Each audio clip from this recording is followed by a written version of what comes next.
তো আশা করি সকালে ভালো আছেন। আজকে দেখতেই পারছেন বাসমতি চালের দম বিরিয়ানি হচ্ছে। তো বিরিয়ানি দেখতে কেমন হয়েছে সবাই একটু কমেন্ট বক্সে জানাবেন। বড় ভাই আজকে রান্না করেছে। আসলে সবাই মিলে একসাথে খাওয়া দাওয়া করলে অনেক ভালো লাগে, কারণ সচরাচর কাজের ব্যস্ততায় সবাই একসাথে খাওয়া হয় না।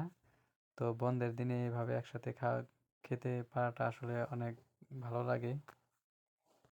তো দেখতে থাকুন কিভাবে বড় ভাই আজকে রান্না করেছে। তো রান্নাটা আসলেই খুব মজার হয়েছিল এবং দেখতেও খুব সুন্দর দেখাচ্ছিল। তো সবাই খেয়ে বলছে না আসলেই অনেক ভালো হয়েছে। তা আসলে বড় ভাই খুব ভালোই রাঁধে। আর আমাদের কোম্পানিতে রান্না বাড়া হলে সব বড় ভাই রাঁধে। বড় ভাই বলতে বাবু ভাই। তার হাতের জাদু খুব ভালো, রান্না খুব ভালো করে। ভাবি খুব সুন্দর করে রান্না শিখিয়ে দিয়েছে। আর রান্না করার সব বিষয়ই তার জানা আর কি। তো আবার ওই যে সস পাতা দিছে, সস পাতা বলতে ধনিয়া পাতা। ধনিয়া পাতা উপরে দেওয়া হয়েছে, অনেক সুন্দর একটা ঘ্রাণ আসছিল খাওয়ার সময়।